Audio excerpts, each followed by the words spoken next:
Muy buenos días.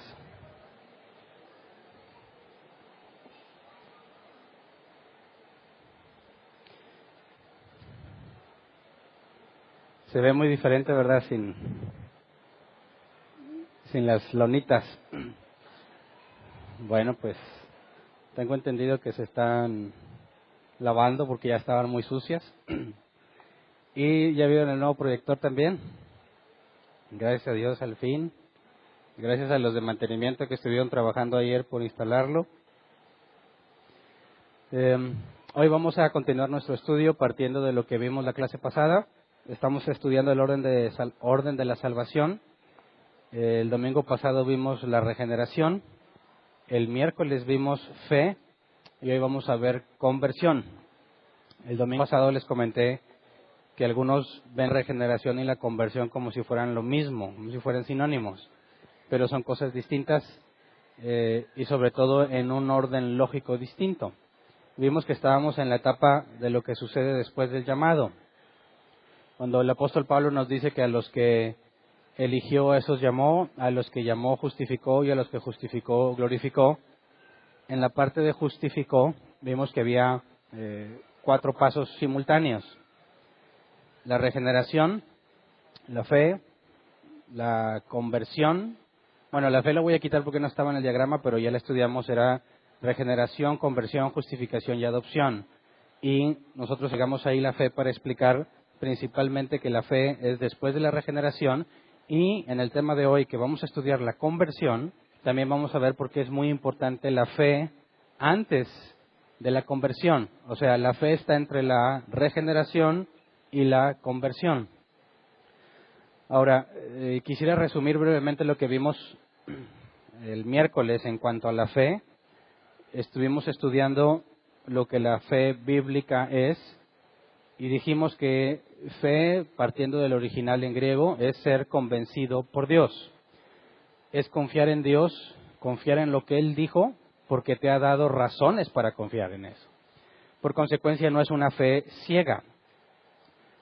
La idea de que tú simplemente tienes que creer para hacer, y aunque no estás viendo nada, tener la certeza de que va a pasar, es decir, poner todos tus anhelos en un deseo que tú tienes y darlo por hecho, vimos que eso no corresponde con la fe bíblica.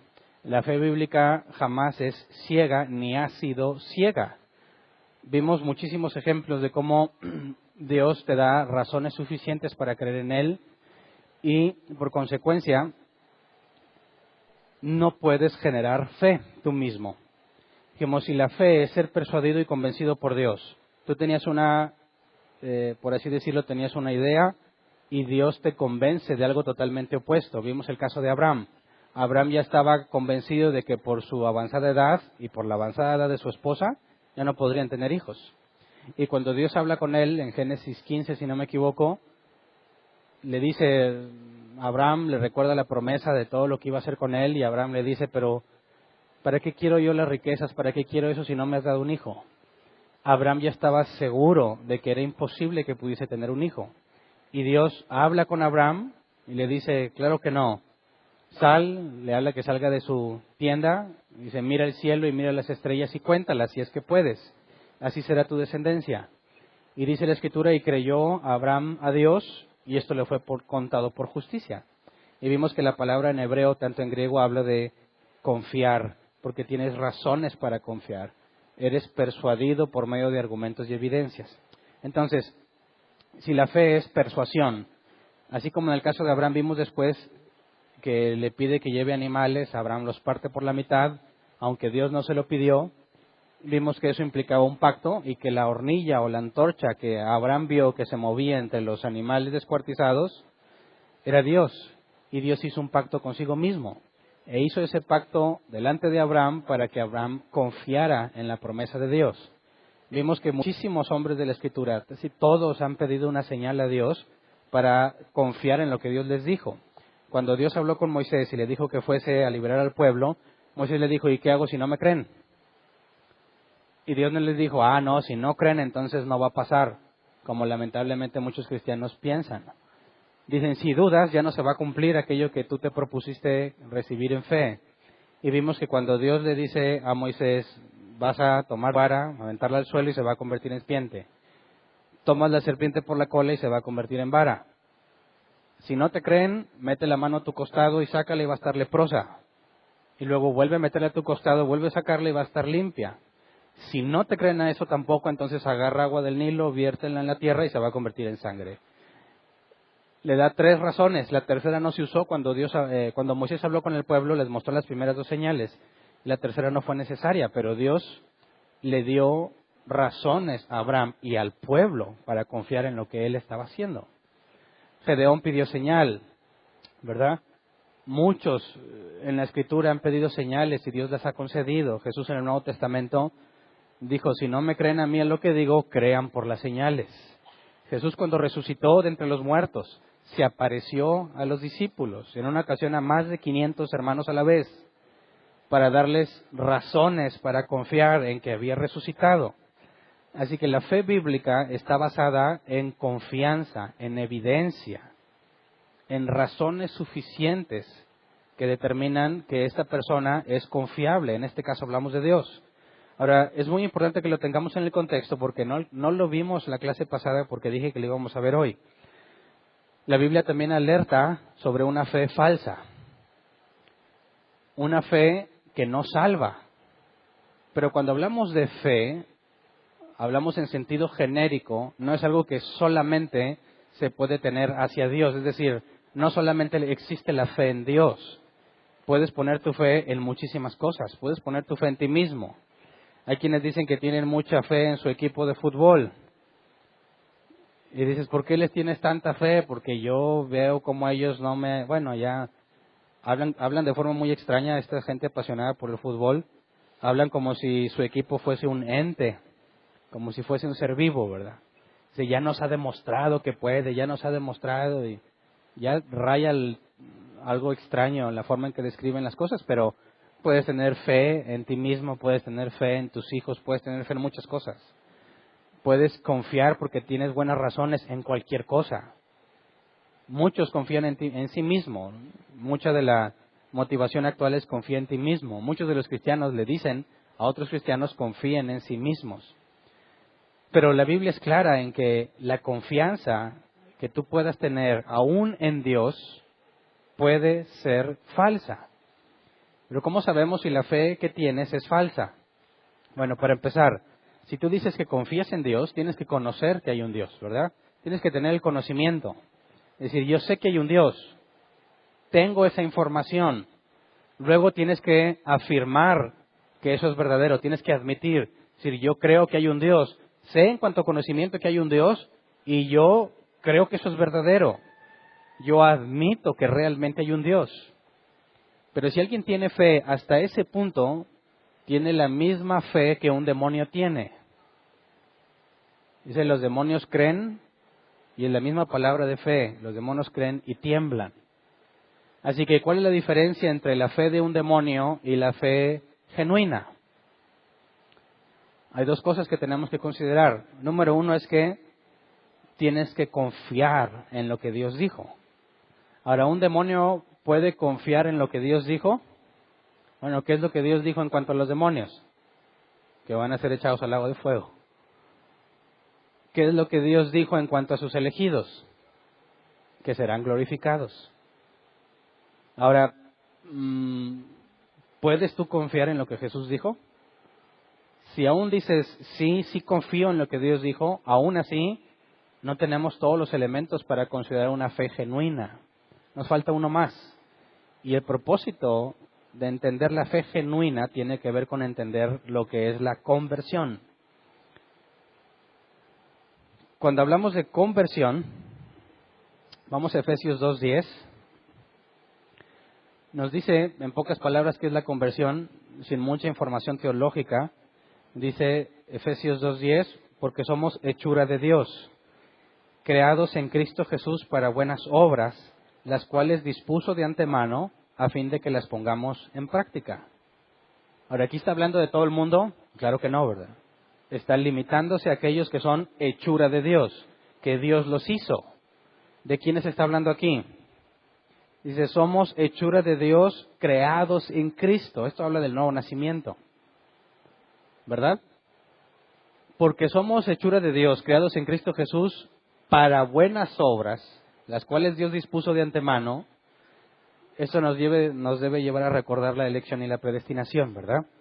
Si fuiste elegido, fuiste predestinado para nacer de nuevo, para que después seas santificado y después seas glorificado. Entonces, si Dios predestinó que nacieras de nuevo, aquí lo que nos dice el apóstol Pablo es que también predestinó las cosas buenas que harías. Así que si eres hechura de Dios, fuiste creado para buenas obras. La conversión es la consecuencia lógica del nuevo nacimiento. La conversión es lo que sigue después de ser regenerado. Ahora, recuerda que no estamos hablando cronológicamente, sino lógicamente hablando. Naciste de nuevo, eres hechura de Dios, entonces fuiste creado para buenas obras. Fíjate bien, la predestinación es para salvación, pero también tiene que ver con la vida del individuo. Fue creado para buenas obras. Segunda de Corintios 5:17, Reina Valera 60. Segunda de Corintios 5:17 dice, de modo que si alguno está en Cristo, nueva criatura es. Las cosas viejas pasaron, he aquí, todas son hechas nuevas. Ahora, el que nació en Cristo, ¿verdad? Si alguno está en Cristo, estar en Él, aún no vemos el tema de la adopción, pero lo veremos un poco más adelante. Estar en Cristo implica que naciste de nuevo. Si estás en Cristo, eres una nueva creación. Las cosas viejas pasaron, todas son hechas nuevas. ¿Cuáles son las cosas viejas? ¿Y cuáles deberían ser las nuevas? Vamos a ver otra vez a Pablo en Efesios 2, versículo 1 al 3. Aquí sí nos ilustra cuáles son las cosas viejas que ya pasaron si naciste de nuevo. Dice, NBI por favor, dice, en otro tiempo ustedes estaban muertos en sus transgresiones y pecados, en los cuales andaban conforme a los poderes de este mundo. Se conducían según el que gobierna las tinieblas, según el espíritu que ahora ejerce su poder en los que viven en la desobediencia. En ese tiempo también todos nosotros vivíamos como ellos, impulsados por nuestros deseos pecaminosos, siguiendo nuestra propia voluntad y nuestros propósitos. Como los demás, éramos por naturaleza objeto de la ira de Dios. Así que, ¿cuáles son las cosas viejas? Estas. Lo que todos hacían o hacíamos antes del nuevo nacimiento. Entonces nos dice que si estás en Cristo, nueva criatura eres. Todas estas cosas pasaron. Ahora son cosas nuevas. Hay que hacer cosas nuevas. ¿Qué es lo que nos dijo Pablo más adelante? Somos hechura de Dios, creados para buenas obras, las cuales Dios dispuso de antemano. La conversión es apartarse del pecado, dejar de vivir para ti mismo y hacer lo que Dios quiere. Ahora, fíjate bien, esto está incluido en la predestinación. Si tú fuiste regenerado, fueron obras buenas predestinadas para ti. Es imposible que si fuiste regenerado, no seas convertido. Es imposible que si fuiste regenerado, vivas como el mundo vive, porque las cosas viejas pasaron. Ahora hay cosas nuevas que hacer, predestinadas por Dios. Entonces, esta idea de que si tú crees en la elección y en la predestinación, ¿implica que puedes vivir como tú quieras, que al cabo que te vas a salvar? No. Nuevamente vamos a ese punto que es uno de los argumentos más usados en contra de aquellos que creemos en la elección y en la predestinación. Dices, bueno, si fuiste elegido y predestinado, la salvación no se pierde. Entonces yo puedo vivir como quiera, que al cabo que nunca me voy a perder. Claro que no. Si fuiste regenerado, implica que fuiste elegido y predestinado, ¿verdad? Pero si fuiste regenerado, las cosas viejas pasaron. No puedes vivir como aquellos que no son regenerados. No puedes seguir viviendo según tu propia voluntad, según tus propios impulsos, según tus propios deseos pecaminosos. La conversión habla de un cambio, y ahorita lo analizamos en el original. Ahora veamos cómo Jesús lo explica de esta manera. Mateo 7, 15 al 20. Mateo 7, 15 al 20 dice, cuídense de los falsos profetas. Vienen a ustedes disfrazados de ovejas, pero por dentro son lobos feroces. Por sus frutos los conocerán. ¿Acaso se recogen uvas de los espinos o higos de los cardos? Del mismo modo, todo árbol bueno da fruto bueno, pero el árbol malo da fruto malo. Un árbol bueno no puede dar fruto bueno y un árbol malo no puede dar fruto bueno. Perdón, me equivoqué. Un árbol bueno no puede dar fruto malo y un árbol malo no puede dar fruto bueno. Todo árbol que no da buen fruto se corta y se arroja al fuego. Así que por sus frutos los conocerá. Entonces, si naciste de nuevo y hay obras predestinadas para ti, las cosas pasadas quedan atrás y hay cosas nuevas, es la analogía de un árbol bueno y un árbol malo. El árbol malo, el que no ha sido regenerado, da fruto malo. Nada de lo que hace es agradable a Dios. Oye, pero si ayuda a un enfermito, si ayuda a un niño en la calle, ¿eso es agradable a Dios? La Biblia dice que tus obras de justicia son como trapos de inmundicia. ¿Por qué Dios no se agrada de eso tampoco? Porque no se hizo para glorificar a Dios. Acuérdense, cuando lo estudiamos, tú puedes tener justicia externa, hacer cosas buenas, pero no tienes justicia interna. Que Jesús dijo, amarás al Señor, tu Dios, de todo tu corazón, de toda tu alma, de toda tu mente, de todas tus fuerzas, y a tu prójimo como a ti mismo. Entonces, aun que una persona quiera hacer cosas buenas y no lo hace, cumpliendo el primer mandamiento, el más grande, el interno, el que nadie puede ver, aun que hagas cosas muy buenas externamente, nadie tiene la justicia interna que la Biblia demanda, que Dios demanda. Por eso aún las cosas buenas que haces externamente son abominables a Dios, porque no están hechas con la motivación correcta, no están hechas con la razón correcta. Entonces, un árbol bueno debe dar buen fruto, un árbol malo da mal fruto. Y según Jesús es imposible que un buen árbol dé mal fruto. Y aquí está hablando del nuevo nacimiento. Si tú fuiste sembrado, nosotros como iglesia nos llamamos árbol plantado.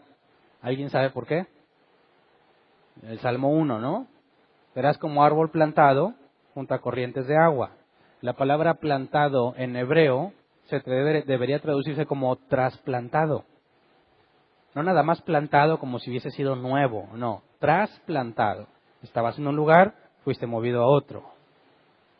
Serás como árbol plantado junto a corrientes de agua. Es decir, eras un árbol silvestre en algún momento, en algún lugar, no tenías acceso a lo que se requería y fuiste trasplantado a donde hay agua.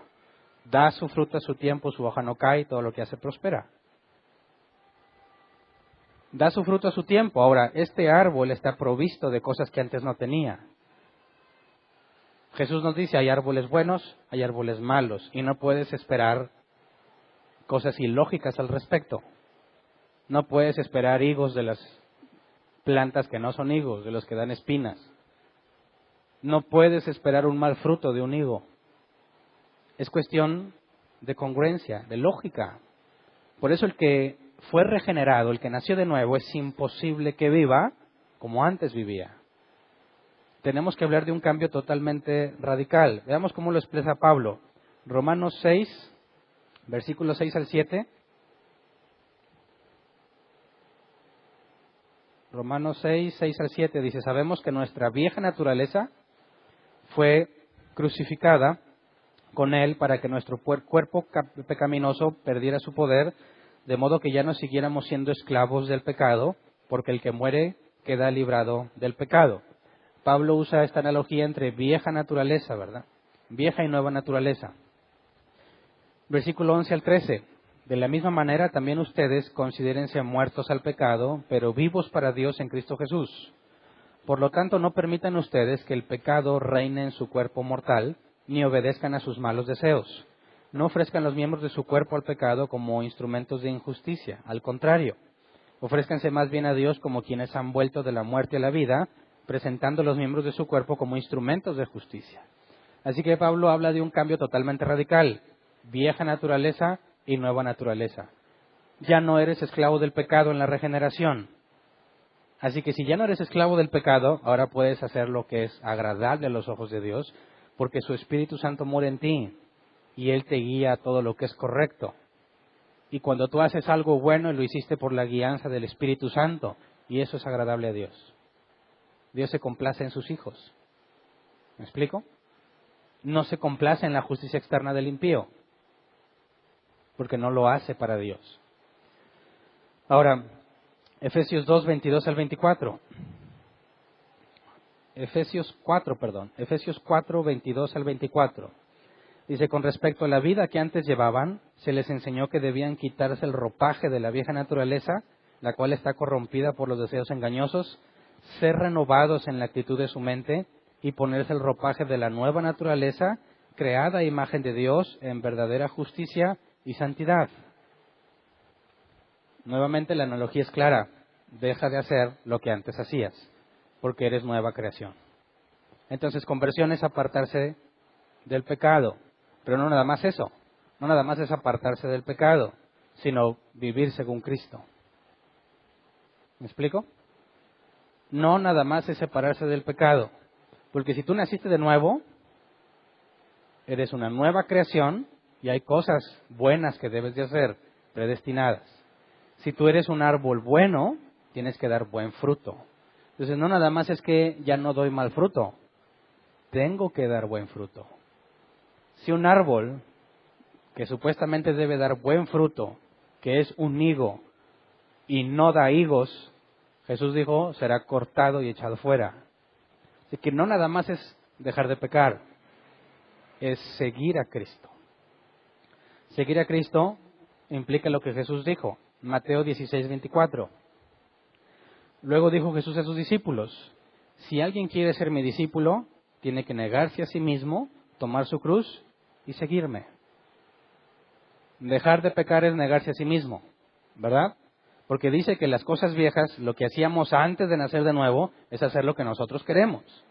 Seguir nuestra propia voluntad, nuestros propios deseos. Si Jesús dice, niégate a ti mismo, eso implica que ya no debo de seguir viviendo así. Y luego dijo, sígueme. Tienes que seguirlo es obedecerlo. Ahorita vemos la evidencia bíblica. Pero entonces, fíjate bien, Jesús cuando predicó habló de distintas formas de expresar la conversión. Esta es una de ellas. Niégate a ti mismo y sígueme. Implica un cambio radical en lo que estabas haciendo. Sabemos que antes de nacer de nuevo somos opuestos a Dios. La carne es opuesta al espíritu. Si vives haciendo lo que tú deseas, eres enemigo de Dios. Si Jesús te dice, sígueme, ¿qué tienes que hacer? Si eres enemigo de Dios, vas opuesto a la dirección que Dios quiere que tomes. Si Él te dice, ahora sígueme, tienes que hacer un cambio radical. Dejar de hacer lo que tú buscas, ahora hacer lo que Él quiere. Dejar de hacer lo que tú deseas y hacer lo que Él desea. Dejar de hacer lo que tú crees que es mejor y hacer lo que Él dice que es mejor. Eso es conversión. Eso es conversión, pero para poder seguir a Cristo, primero tienes que confiar en Él, ¿verdad? ¿Por qué razón querría seguir a Cristo si es probable que no me cumpla? ¿Por qué razón seguiré yo a Cristo si no tengo la certeza de que Él va a cumplir lo que prometió? Aquí hay un dilema, porque muchos cristianos dicen, yo quiero seguir a Cristo, pero si no tengo fe me va a quitar del libro de la vida. O sea que no tienen certeza de que se van a salvar. Dicen, depende de mí, a fin de cuentas. Entonces, ¿cómo confías en Él? ¿En qué confías?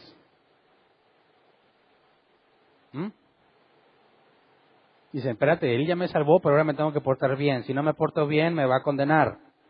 Ok, entonces, ¿cómo confías en Él? No estás confiando en Él, estás confiando en ti. Porque me tengo que portar bien.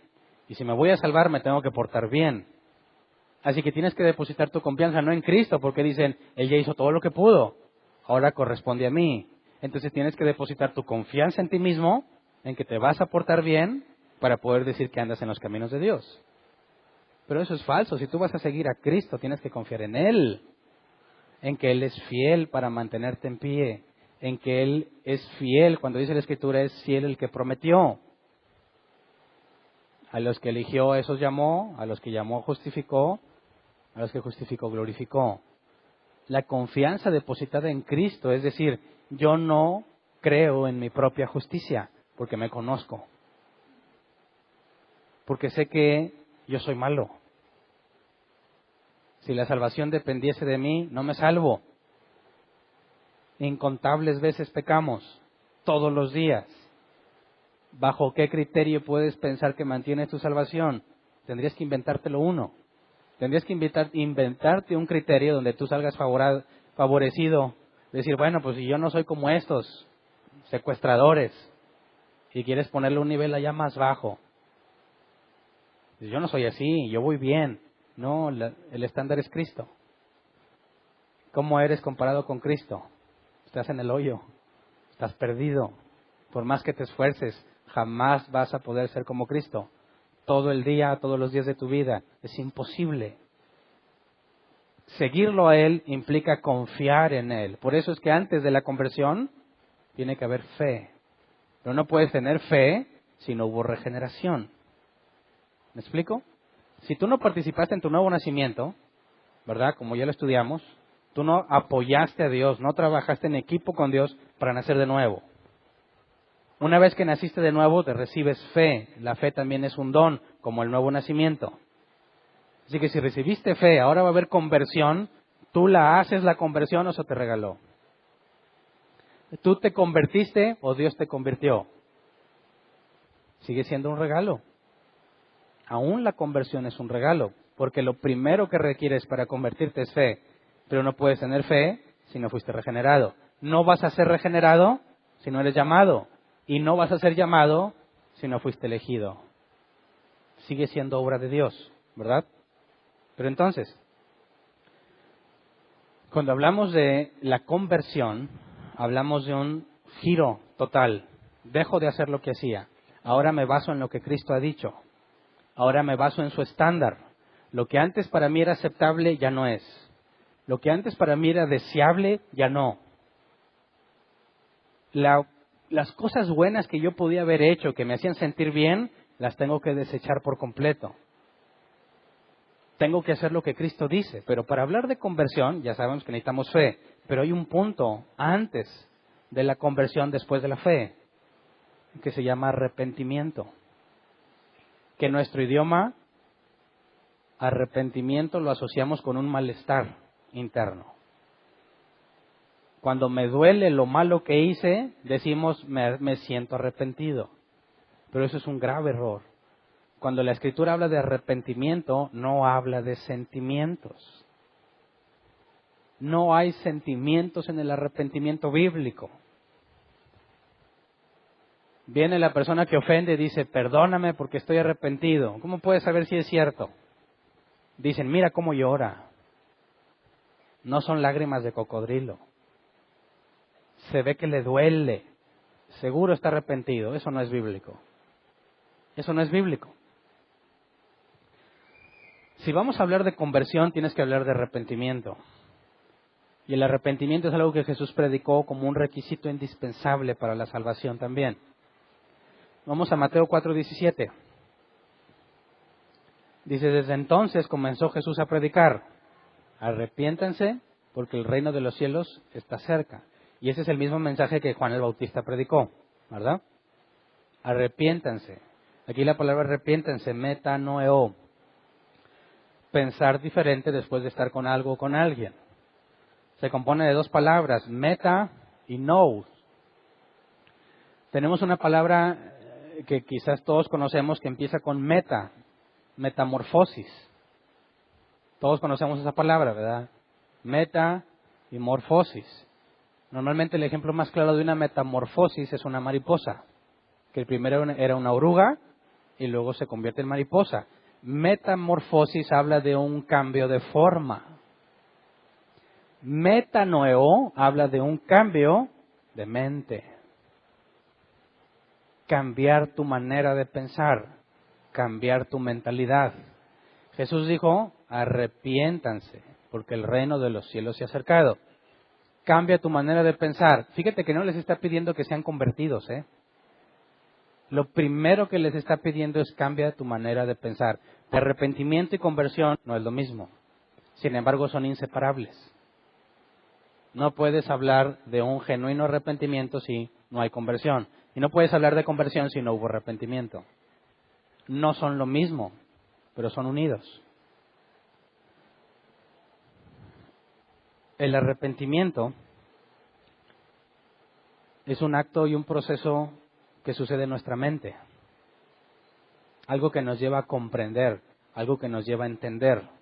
Aún no eres convertido, aún no te has convertido, pero hay algo que empieza a suceder en tu mente. Y veamos un ejemplo que Jesús ilustró. Mateo 21, 28 al 32. Mateo 21, 28 al 32 dice, ¿qué les parece? Continuó Jesús. Había un hombre que tenía 2 hijos. Se dirigió al primero y le pidió, hijo, ve a trabajar hoy en el viñedo. No quiero, contestó. Pero después se arrepintió y fue. Luego el padre se dirigió al otro hijo y le pidió lo mismo. Este contestó, sí, señor, pero no fue. Ahora, quien tiene hijos conoce por viva experiencia esta parábola, ¿verdad? Siempre tus hijos te van a decir sí, y te vas bien contento pensando que sí lo van a hacer. Típico de que si vas a la tienda y dices, oye, quiero que hagas esto antes de que regrese, y te dicen sí, ¿verdad? Vas a la tienda y cuando oyen que abres la puerta, correr a hacer lo que alcancen de lo que les dijiste porque ni se acordaban. Entras, ¿qué pasó? No lo hiciste. Pero también ha habido ocasiones en que le dices, haz esto, y te dice, no. Bueno, te voy a castigar, y lo dejas. Regresas y ya lo hizo. Este ejemplo ilustra precisamente ese punto. Hijo, ve a trabajar. No quiero. Pero se arrepintió y lo hizo, ¿verdad? Se arrepintió y fue. 2 cosas separadas. ¿Qué es lo que tuvo que pasar primero antes de ir? Comprender el problema en el que está. Ve y haz esto. No quiero. Eso es pecado en la definición estricta de la palabra pecado. Errar al blanco. Te puedes ir un poco más bíblico. Hijos, obedecer a vuestros padres. ¿Verdad? Hijo, ve y trabaja. No quiero. Estás en pecado. ¿Verdad? No estás haciendo lo que debieras haber hecho. Pero se arrepintió. Comprendió que lo que está haciendo está mal. Y de ahí viene una acción. ¿Me explico? El arrepentimiento tiene que ver con entender que estás haciendo algo indebido. Tiene que ver con comprender la consecuencia de lo que estás haciendo. Por eso cuando hablamos del Evangelio, se habla de la condición pecadora del hombre y de que Jesús va a juzgar, ¿verdad? Y luego le dices, arrepiéntete. ¿Qué es lo primero que pide Jesús? Arrepiéntete. Es, analiza lo que te estoy diciendo. Piénsalo. Date cuenta que si viene un juicio y tú no estás haciendo lo correcto, estás en serios problemas. ¿Qué necesitas para ser librado de ese juicio? Porque no hay escapatoria. Has hecho muchísimas cosas malvadas. Vas a ser condenado. No hay otra opción. ¿Cuál es la escapatoria? Humíllate ante Jesús. Arrepiéntete.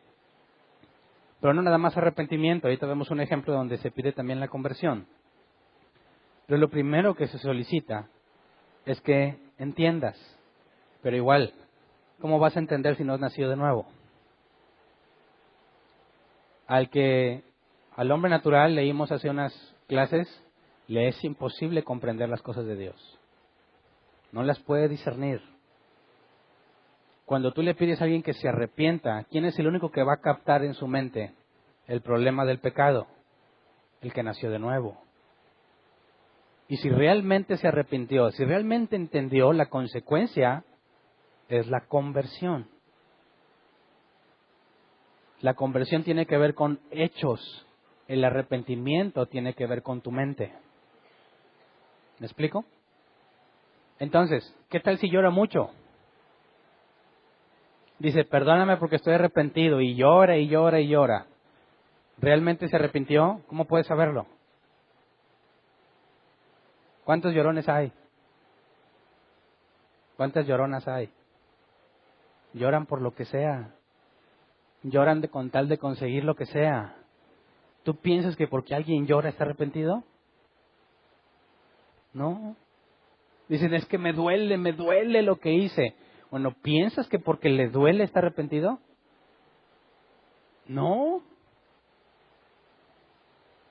Ese dolor y ese llanto no tiene nada que ver con entender el pecado en el que te encuentras.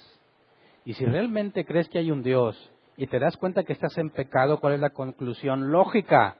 ¿Qué es lo que deberías de hacer?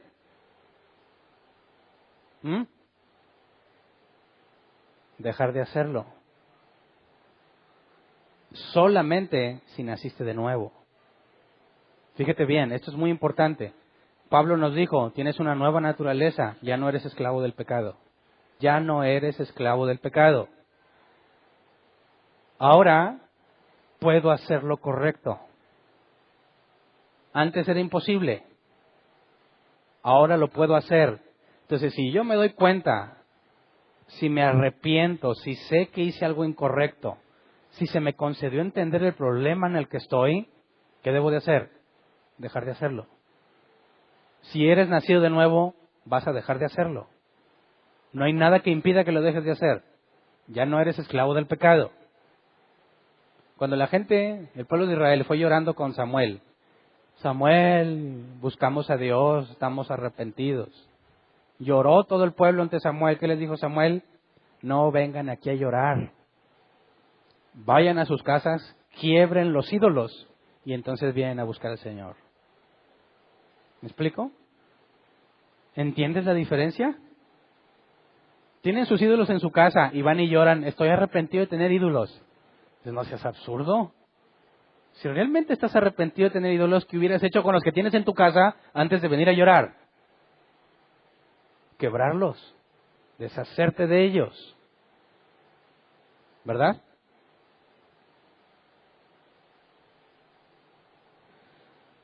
Dios ha ordenado a todos los hombres que se arrepientan.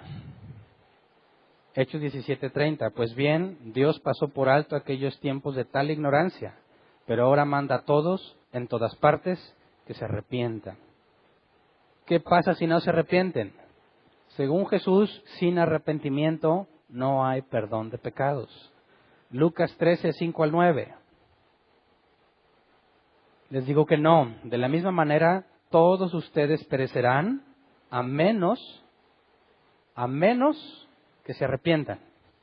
Entonces les contó esta parábola. Un hombre tenía una higuera plantada en su viñedo, pero cuando fue a buscar fruto en ella no encontró nada. Así que le dijo al viñador, mira, ya hace 3 años que vengo a buscar fruto en esta higuera y no he encontrado nada. Córtala.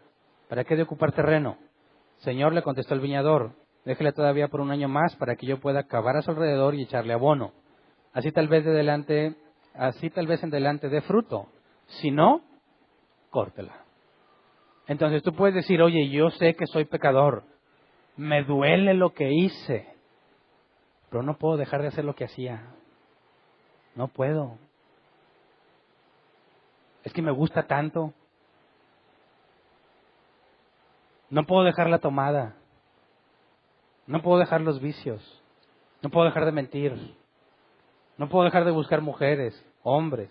No puedo dejar de ver pornografía. No puedo dejar de hablar así. ¿No puedes? ¿No puedes? ¿Qué te hace pensar que naciste de nuevo? ¿Qué te hace pensar que fuiste regenerado? Si no puedes, eres esclavo del pecado. Y si eres esclavo del pecado, no naciste de nuevo.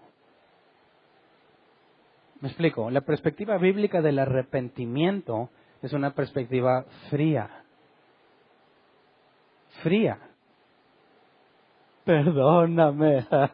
¿Cuántas veces le lloraste a Dios pidiéndole perdón y volviste a pecar exactamente igual? ¿Cuántas? Muchísimas. ¿Sí o no? ¿Cuántas veces dijiste, ahora sí Dios, ahora sí lo voy a hacer? Y no es cierto. ¿Cuántas veces te convenciste que ahora sí tenías lo que necesitabas para cumplirlo y no lo cumpliste? Por eso yo decía que cuando tú eres una persona que se arrepiente, tienes que reconocer que tu justicia no sirve para nada. No sirve lo que tú haces. Eres incapaz de hacerlo por ti mismo. Tienes que confiar en Cristo. Fe y arrepentimiento también están unidos. No puedes decir que te arrepentiste sin confiar en Cristo.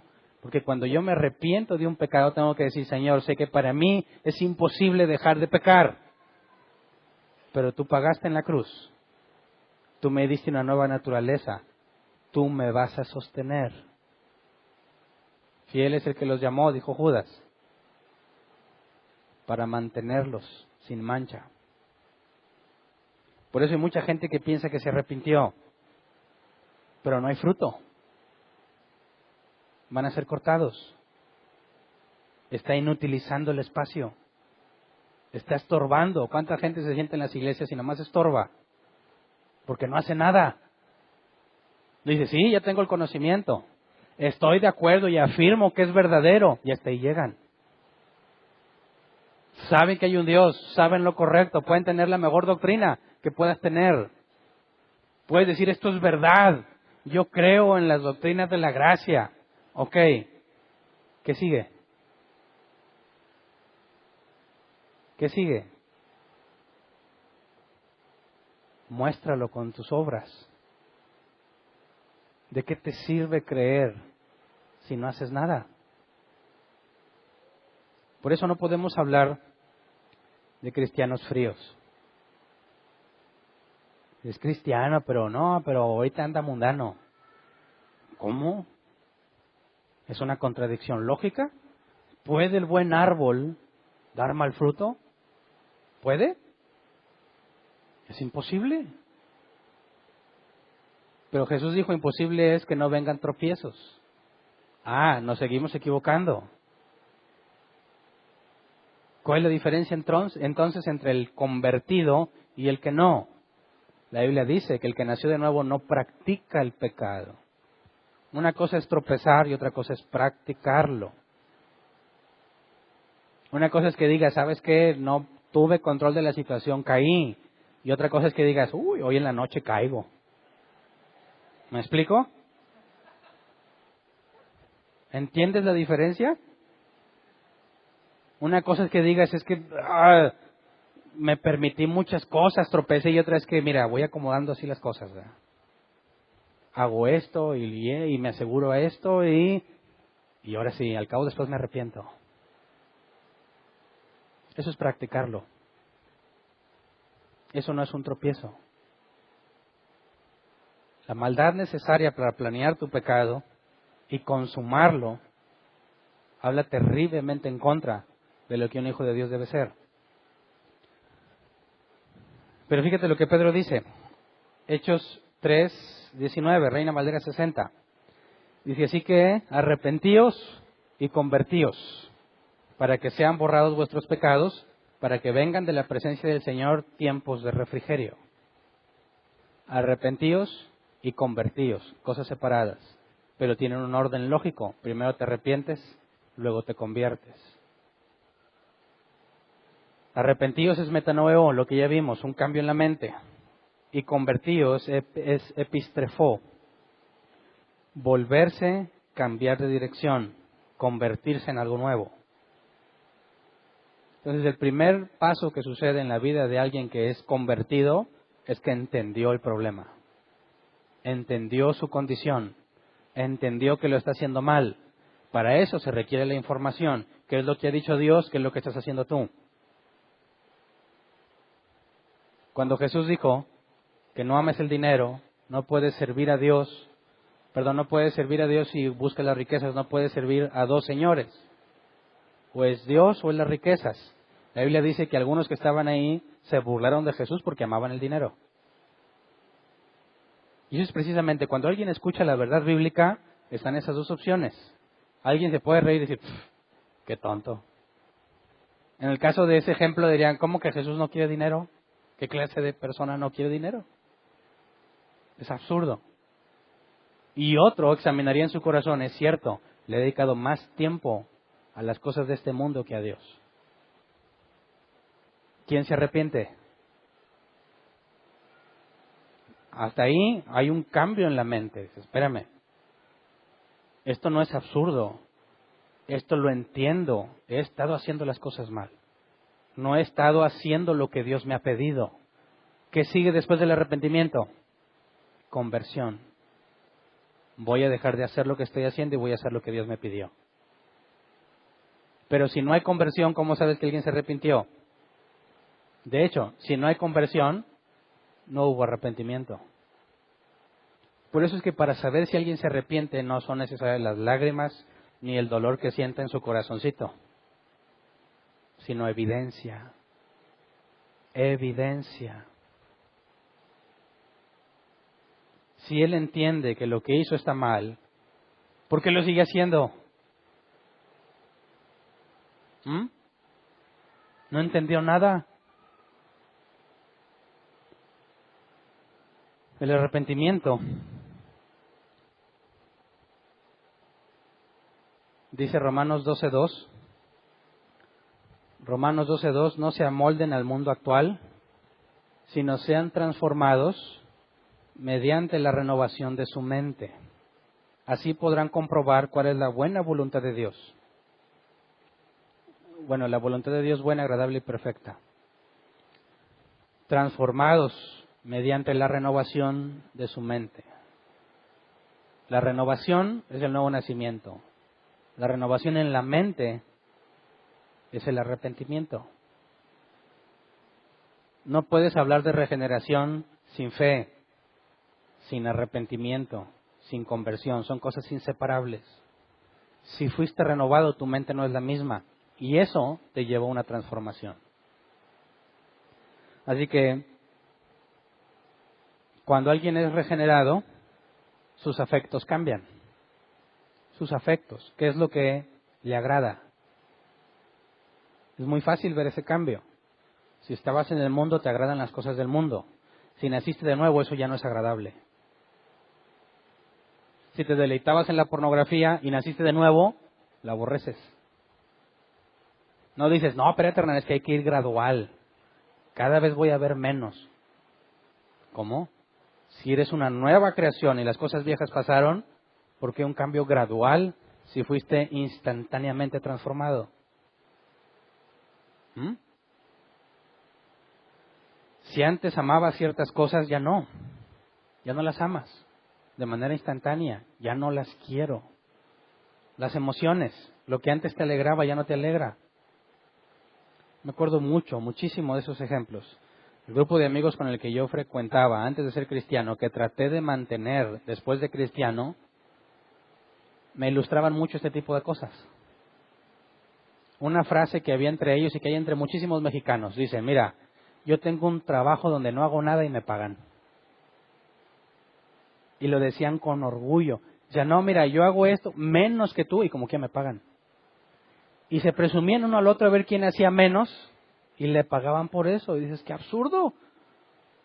¿Cuándo vas a crecer? ¿Cuándo se te va a dar más responsabilidad? ¿Cuándo vas a obtener más experiencia? ¿Cuándo vas a encontrar más conocimiento? Y cuando lo apliques, ¿cuándo vas a encontrar más sabiduría? Si lo que buscas es un trabajo donde no hagas nada y te paguen. ¿Verdad? Hay otros que contaban, todavía no se casaban. Nos contaban lo orgullosos de cómo le habían puesto el cuerno a su novia y no se dio cuenta. Y era de, oh, maestro, ¿cómo le haces? Y no se dio cuenta, no se dio cuenta. Era motivo de, bíblicamente hablando, de regocijo. Robarse algo sin que se enterara alguien, era otra gran obra. Embriagarse hasta quedar totalmente entorpecidos y embrutecidos, era wow. En serio, invítame cuando tú vayas. Hasta que un día las cosas se salieron de control y la última vez que me reuní con ellos tuve que soportar a toda la bola de borrachos que estaban ahí y uno se estaba muriendo porque se les acabó el vino. Se encontraron un botecito de alcohol San José. Hicieron pues unas cubas y lo mezclaron con coca. Empezaron a tomar hasta que quedaron en calidad de muertos. Estaba ahogando con su propio vómito. Tengo que estar yo lidiando con sacarle la lengua llena de vómito. voltearlo, porque el único que no tomó nada fui yo. Darle patadas a los otros, levántate, háblale a una ambulancia, todos tirados, totalmente embrutecidos, pero orgullosos de lo que hacen. Para mí esa fue la gota que derramó el vaso. Dije, ¿qué estoy haciendo aquí? ¿Cómo es que esto les causa orgullo? ¿Cómo es que antes me alegraba de quedar igual que ellos? No quiero saber nada de esto. Y fue la última vez que me reuní con ellos. Pero yo era igual. Se mide la fiesta por cantidad de cartones. ¿Cuántos cartones hubo? Bastante. Estuvo con ganas. ¡Qué absurdo! ¿Por qué no invertiste ese dinero en algo que te haga bien? ¿En algo que te quite lo bruto? No, pero están alegres. Se entristecen cuando los ponen a trabajar. Se entristecen cuando los encuentran haciendo lo malo. El que ha nacido de nuevo no puede alegrarse en lo mismo que ellos se alegran. ¿No puedes reírte junto con ellos cuando hacen eso? Debiese ser intolerable para ti tener que lidiar con esas cosas y escuchar esas barbaridades que dicen. No pueden decir algo sin maldecir. De la abundancia del corazón habla la boca. ¿Cómo se debe expresar un cristiano que se supone que está lleno del Espíritu Santo? ¿Cómo? ¿Por maldiciones?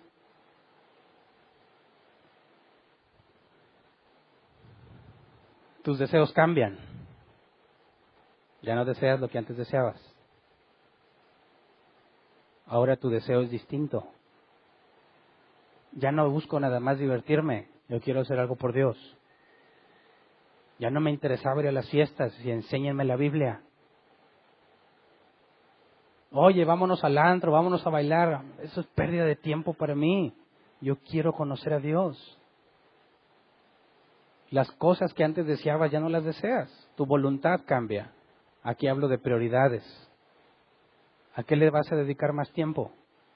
Si se supone que ya entendiste. Tus prioridades deben de ser totalmente distintas a las del mundo. Entonces, cuando hablamos de la vieja naturaleza y de un hombre nuevo, hablamos de todos los aspectos de ese hombre. Eso es un convertido. Así es alguien que tiene fe. Esa es la evidencia de un arrepentido. Por eso no puedes impresionar a Dios con llanto, con promesas de cambio, con ofrendas. Dice la Biblia, Dios no se complace en sacrificios, sino en que se le obedezca. Así que la conversión es algo que los cristianos han olvidado completamente. La conversión no se enseña en las iglesias. Se dice, es mejor que estén aquí a que estén en el mundo. Dice, oye, pero ese grupo de jóvenes no hace nada de cristianos, déjalos, mira, mientras vengan, es ganancia. ¿Verdad? Te lo digo porque yo estuve en el grupo de jóvenes. Y ya les conté que yo vi jóvenes que no tenían nada de cristianos. Y ese es el argumento. ¿Qué prefieres? ¿Que vengan aquí a oír o que estén allá afuera? Que mira, vienen aquí a oír quizás el domingo en la mañana, pero después se van a hacer lo que antes hacían. ¿Cuál es la diferencia? ¿Tú crees que porque vinieron ya no van a ir a donde van? No son cristianos. Fíjate bien, Filipenses 3, 8 al 9. Es más, todo lo considero pérdida por razón del incomparable valor de conocer a Cristo Jesús, mi Señor. Por Él lo he perdido todo y lo tengo por estiércol a fin de ganar a Cristo y encontrarme unido a Él. No quiero mi propia justicia que precede de la ley, sino la que se obtiene mediante la fe en Cristo, la justicia que procede de Dios basada en la fe. Aquí habla de la justificación, lo que vamos a estudiar el próximo tema. Pero fíjate que este Pablo, este hombre que tenía muchas razones para sentirse superior, aborrece todo lo que era. Todo lo tengo por estiércol, todo es todo. Esto es una persona que nació de nuevo. Ya no valora lo que tenía antes. Es mugre, es basura, es excremento.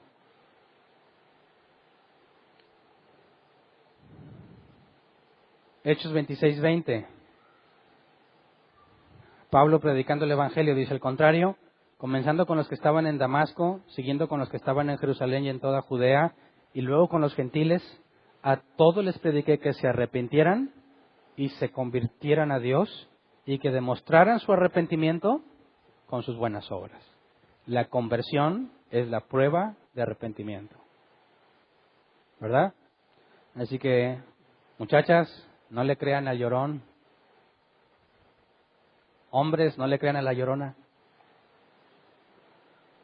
Maridos, esposas, dices, este viejo es bien llorón, ya sabes que es llorón, no le creas porque llora.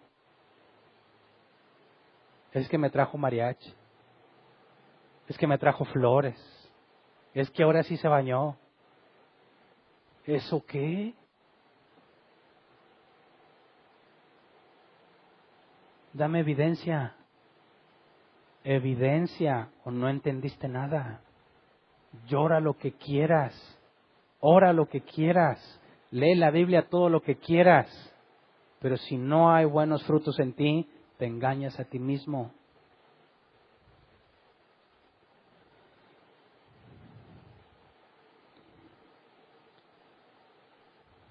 ¿Cómo sabes que alguien es cristiano? Al primer encuentro que tienes con él, te van a hablar como cristianos muchos. Te van a hablar el protocolo cristiano. Te van a decir, hermano, Dios le bendiga. Y dices, si es cristiano. Grave error. Yo les he contado algunas veces. En el programa de radio donde me invitan, que no es programa de nosotros, ¿verdad? Me invitan. Ahí conocí de todo ese tipo de vocabulario. Personas que hablan totalmente maldicientes antes de salir al aire. Y cuando salen al aire, hermano, Dios les bendiga. Dices, sí, híjole, ojalá les prendían el micrófono un poco antes para que la gente escuchara todo lo que dicen. Y lo que me asombraba es que estaban las llamadas, hermano, le doy gracias a Dios por su vida, por este mensaje poderoso. Y dices, hijo, eso. ¿Cómo llegaron a la conclusión de que este es un cristiano? Por el vocabulario, ¿verdad? Ves a alguien con bata y dices, es doctor, mínimo químico, enfermero a lo mejor. Oyes el vocabulario cristiano y dices, hermano, claro que no, claro que no. Primera de Juan 2, 3 al 5. Primera de Juan 2, 3 al 5. ¿Cómo sabemos si hemos llegado a conocer a Dios? ¿Porque hablo como cristiano? No. ¿Porque me visto como cristiano? ¿Porque voy a la iglesia? ¿Porque tengo la doctrina correcta? No. Si obedecemos sus mandamientos. El que afirma lo conozco, pero no obedece sus mandamientos, es un mentiroso y no tiene la verdad. En cambio, el amor de Dios se manifiesta plenamente en la vida del que obedece su palabra. De este modo sabemos que estamos unidos a Él. Créeme, bíblicamente hablando, no digas que alguien es cristiano hasta que pase el tiempo y lo conozcas. Hasta que veas cómo reacciona. Hasta que veas cómo habla en realidad. Para mí es muy difícil porque la gente cambia su vocabulario cuando habla conmigo. Y yo le pido a Dios, oh Dios, desenmascara a los hipócritas. Porque he conocido personas que se expresan, hermano, Dios te bendiga, y te va este video. Siempre ponen videos en WhatsApp, ¿verdad? Que este hermoso día, Dios bendiga tu vida. Esta señora. Y luego la escuchas diciendo que yo soy mejor ya ni digo. Terminó expulsada esa señora dentro de la congregación. Y hablaba maravillas. Algo pasa en los cristianos que cuando dicen, oye, este es pastor, se transforman. Ahora son cristianos. ¿Cómo está, hermano pastor? No seas mentiroso. Seas mentiroso. Así no hablas tú. Sé tú, no seas hipócrita. Habla como hablas, trátame como tratas a los demás. No finjas. Es un gran peligro el vocabulario cristiano. Confunde a muchos. Aparenta espiritualidad.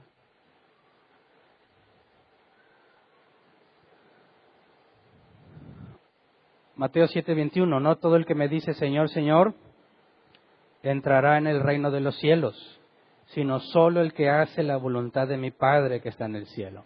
Aquí Jesús es claro, Señor, Señor, no importa el vocabulario que uses, no importa que digas que Dios es tu Señor, muéstramelo. Dame la evidencia de que te importa y que realmente Dios es tu Señor. Si alguien dice, Dios es mi Señor, ¿cómo lo veo? ¿Cómo es la evidencia?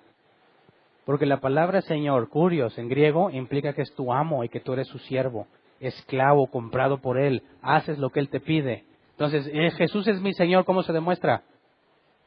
Obedeciendo, con tus prioridades. No me digas que Jesús es tu Señor y lo tienes relegado a cuando sobra tiempo. No me digas que Jesús es tu Señor si ni oras, porque no tienes tiempo. No sirves porque no tienes tiempo. No estudias porque no tienes tiempo. Te engañas a ti mismo. ¿Quién es tu Señor entonces? Al que le estás dedicando todo ese tiempo que no le puedes dedicar a Dios. Ese es tu Señor. No te engañes. No te engañes.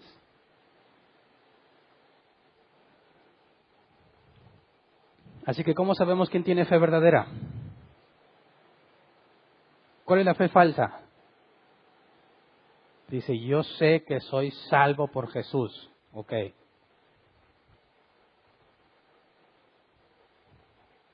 ¿Qué falta?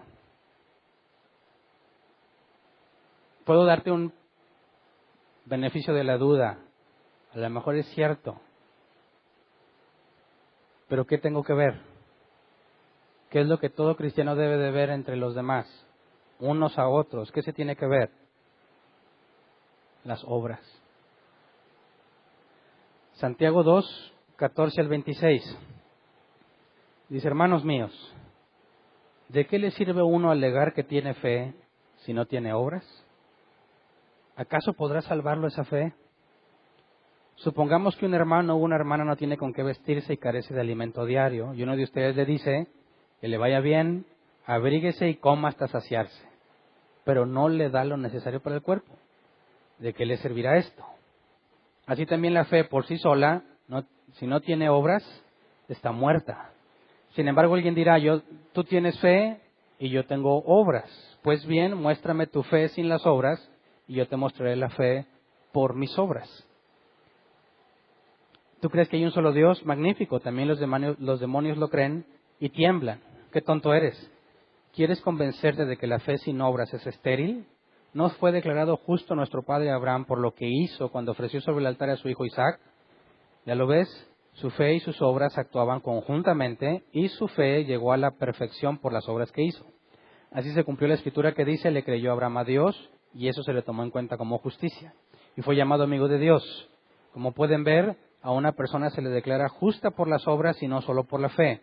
De igual manera, no fue declarada justa por las obras aún la prostituta Rahab cuando hospedó a los espías y les ayudó a huir por otro camino. Pues como el cuerpo sin el espíritu está muerto, así también la fe sin obras está muerta. Alguien que tiene fe se puede engañar a sí mismo porque no ha sido regenerado. Pero el que ha sido regenerado lo demuestra aún sin decir que tiene fe, porque ves su comportamiento, ves sus prioridades, ves cómo invierte su tiempo, ves dónde están sus anhelos, ves qué es lo que lo hace feliz, ves qué es lo que le divierte, ves qué es lo que le entretiene, ves todo en él y debe indicar que Jesús es su Señor. De lo contrario es falso. ¿Tienes fe verdadera o no? Muéstramelo. ¿Puedes mostrar tu fe sin hablar? Puedes decir, examíname y dime si tengo fe o no. Aunque no hables como cristiano, pero tampoco como el mundano. Tiene que haber un cambio que no proviene de ti, que proviene de Dios, pero que todos podemos ver. Así que la conversión es algo inseparable de la regeneración. Un cristiano es alguien convertido. Si no está convertido, no es cristiano. Por eso ten cuidado a quién le llamas hermano. Hay muchas cabras locas. Personas que están convencidas de que son salvas a pesar de que no hay evidencia en ellos. Todos nos equivocamos. Todos cometemos errores. El convertido no es perfecto. Eso lo veremos en la santificación. Pero cuando hablamos del nuevo nacimiento, hay un cambio radical en ti. Cuando alguien conoce a Dios efectivamente, verdaderamente, no dice, me queda lejos la iglesia. Duran mucho las predicaciones. Hace mucho calor.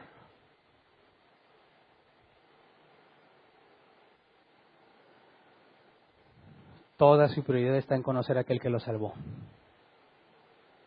Hay hambre. Un hambre que no se agota. Hay algo que te hace aprender cada vez que lees, aunque sea el mismo pasaje. Hay algo que te mueve a Él constantemente y se refleja en cómo inviertes tu tiempo. Efesios 4, 22 al 32.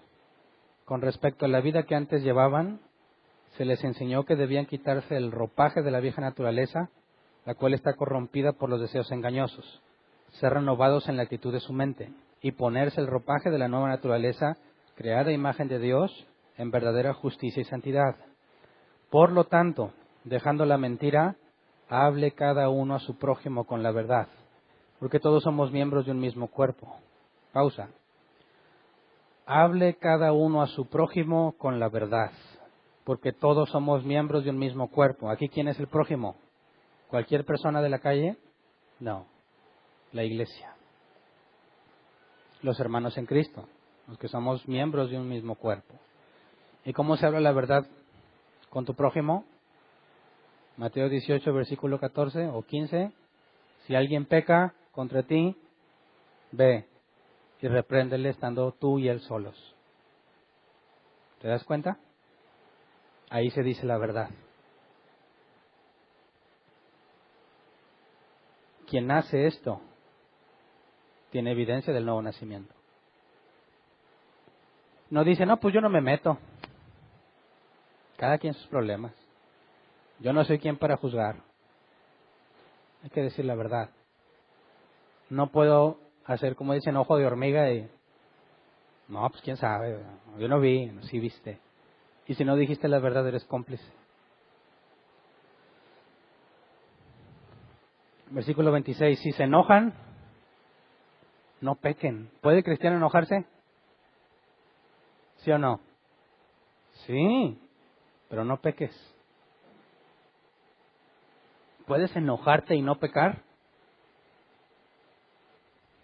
Sí.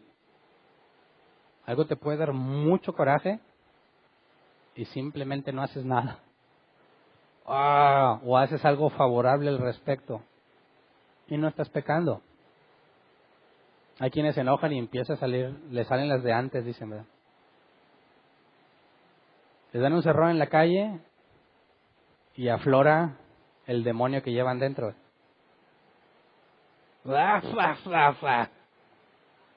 Ah, caray, ¿de dónde salió todo eso? ¿De dónde salió? De adentro. ¿Cómo le haces para combatir eso? De la abundancia del corazón, no corazón aquí. La palabra griega para corazón es mente, voluntad, hombre interior. De la abundancia de lo que tienes aquí hablas. Cuando lo que hablas no es lo correcto, ¿de qué te estás llenando? ¿Cómo se contrarresta eso? Leyendo, estudiando, reuniéndote con cristianos de verdad, Eso te empieza a llenar aquí y cuando hables no vas a tener dónde sacar de lo de antes. ¿Verdad? Todos convivimos con el mundo, pero ¿de qué debes estar más lleno? ¿De Dios o del mundo? Si convives con el mundo y estás lleno del mundo, eso habla claramente. No estás haciendo lo que te corresponde. No estás leyendo, no estás orando, no estás conviviendo con los hermanos en Cristo.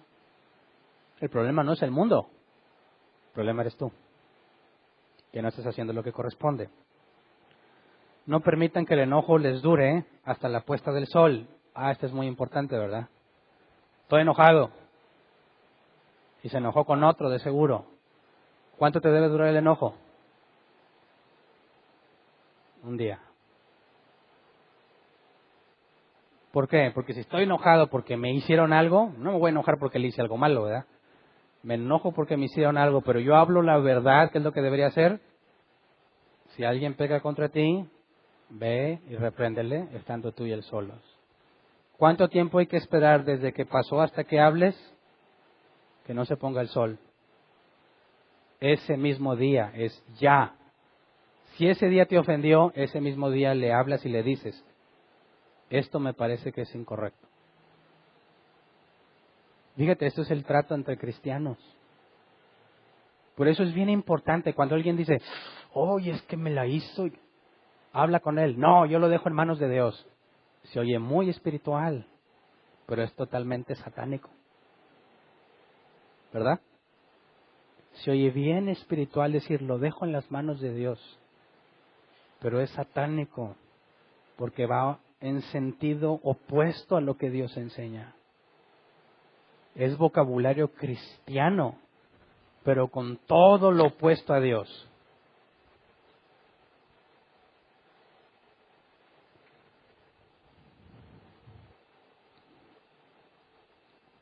Versículo 27, ni den cabida al diablo. El que robaba, que no robe más.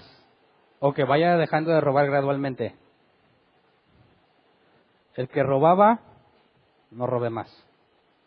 Sino que trabaje honradamente con las manos para tener que compartir con los necesitados. Fíjate, no para él mismo, sino para ayudar a los demás. ¿Cuáles son los necesitados? ¿Todos los de la calle? No, está hablando principalmente en la congregación. Versículo 29, eviten toda conversación obscena. Evítenla. No alégrense con ella. No contribuyan a ella. Evítenla. No podemos salirnos del mundo, ¿verdad que no? ¿Qué fue lo que Jesús dijo? Padre, no te pido que los quites del mundo, sino que los guardes al mundo. Todos estamos día a día oyendo conversaciones obscenas, impropias, ¿verdad?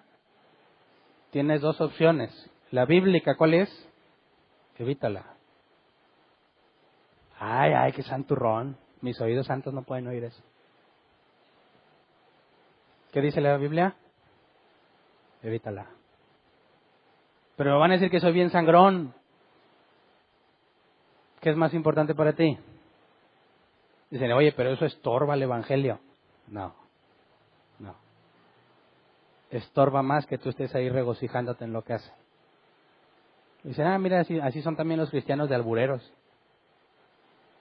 de mal hablados. Y eso que son cristianos. Evita. No siempre lo vas a poder evitar, pero no tienes por qué serte parte de eso. ¿Cómo fue que se dieron cuenta que Pedro seguía a Jesús? En una de las ocasiones le dijeron, tú hablas como ellos. ¿Y qué tuvo que hacer Pedro para convencerlos? Maldecir. ¿Es una marca distintiva del cristiano la forma en la que habla? Sí. Pedro se lamentó y dijo, sí es cierto. Bueno, ahí te va una de las de antes para que me creas. Y maldijo y Jesús lo oyó. Fíjate, tener que maldecir como prueba de que no eres cristiano. ¿Cuántos cristianos son maldicientes? ¿Dónde quedó eso?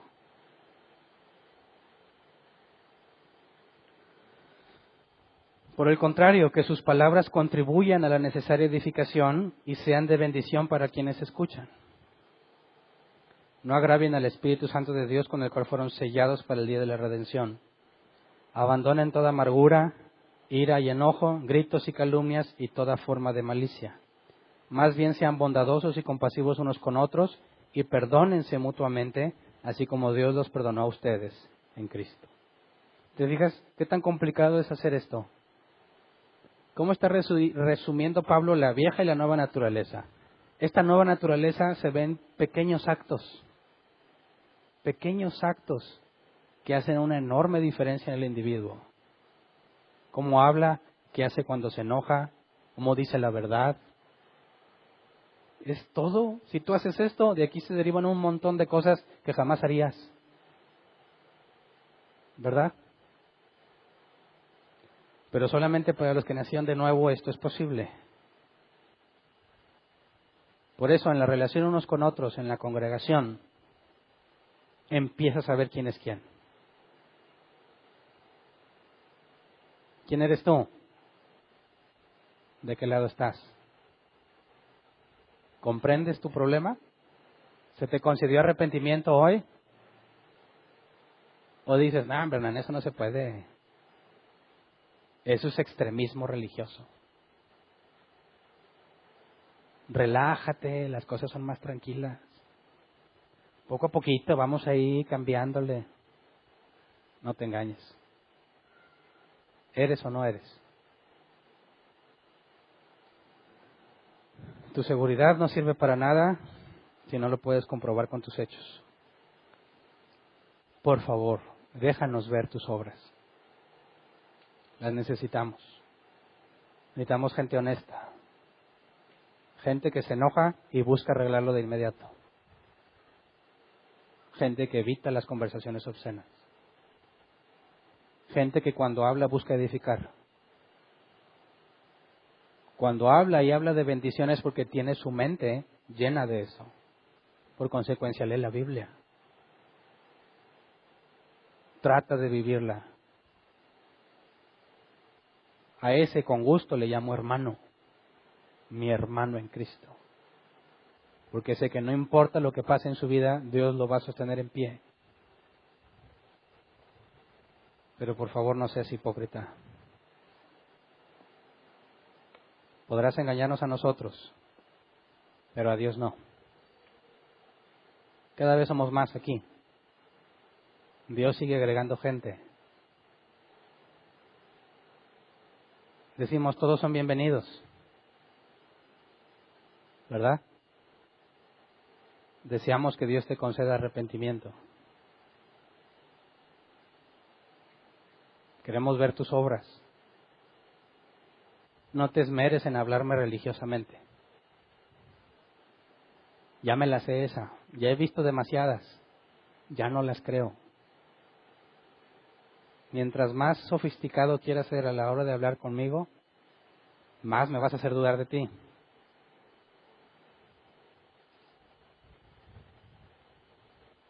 Sé honesto, sé transparente, sé íntegro.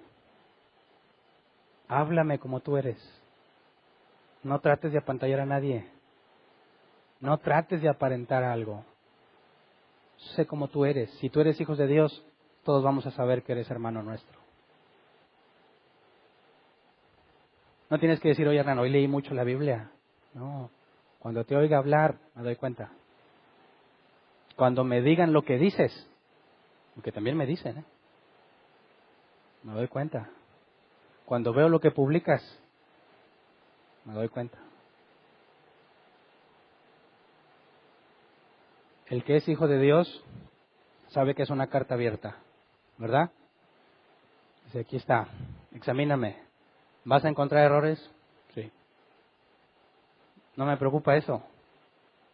Vas a encontrar evidencia de arrepentimiento. Somos seres imperfectos, llenos de errores, pero totalmente distintos al mundo. Y Dios es fiel. Me llevará y te llevará a la estatura de Cristo. Aunque te cueste mucho, para Él no hay imposibles. Aunque para ti es imposible, para Él no. Por eso renuncio a mi propia justicia. Lo único que necesito es su misericordia. Él tiene el poder para cambiarte de un día a otro. Él puede cambiar toda tu vida de un día a otro. Si quieres cambiar, no digas, Dios, ahora sí voy a ser bueno. No, dile, cámbiame, porque yo no puedo. Si quieres dejar esa vida, dile, Dios, ten misericordia de mí. No digas, Señor, ahora sí, te juro por esta que le voy a echar todas las ganas. Vas a volver a caer. Señor, si no fuera por ti, no estaríamos aquí. ¿Eres convertido? No me lo digas. Muéstramelo. Vamos a ponernos de pie y vamos a orar.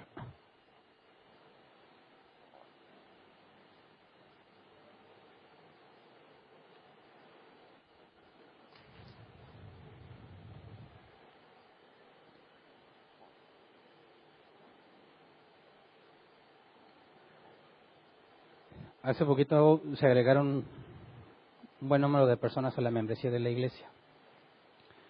Y les comentaba que a los miembros de la iglesia hay áreas de servicio en las que se pueden poner a servir, a edificar a los demás y a ser edificados, a poner en práctica los dones que Dios les dio, capacitarse y capacitar.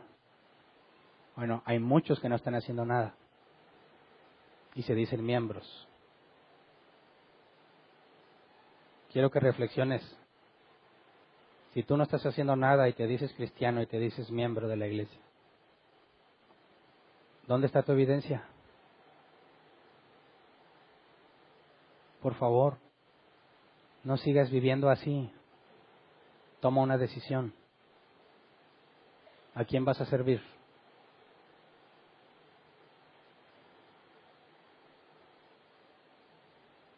Un cristiano que no sirve, no es cristiano. Yo no debería estar invitando a la gente a servir. Yo tendría que estar bien ocupado en darle áreas de servicio a la gente. ¿Verdad? Los cristianos tendrían que decir, dame oportunidad de servir. Yo tendría que decirle, no hay, tengo que buscar otra área. Tengo que encontrar la forma de darte algo para que sirvas. En lugar de decir, ¿por qué no sirves? ¿Qué pasa por tu mente? No te relajes. Nadie tiene la vida asegurada. Cada día miles de personas dejan este mundo. ¿Eres tú uno de ellos? ¿Qué cuentas vas a dar? ¿Qué explicación?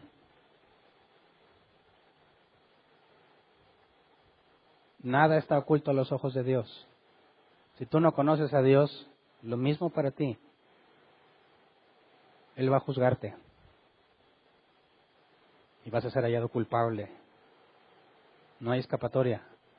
Horrenda cosa es caer en manos del Dios vivo, dice la Biblia. Porque Él es perfectamente santo y perfectamente justo. Y la Biblia dice, la única salida es que te arrepientas y te conviertas. Que te humilles a Dios. Implores su perdón. Y tal vez te lo conceda. No desperdicies tu tiempo.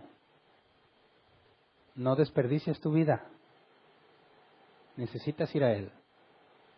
Y si tú piensas que eres cristiano y hoy te das cuenta que no tienes la evidencia o está muy dudosa tu evidencia, lo mismo para ti.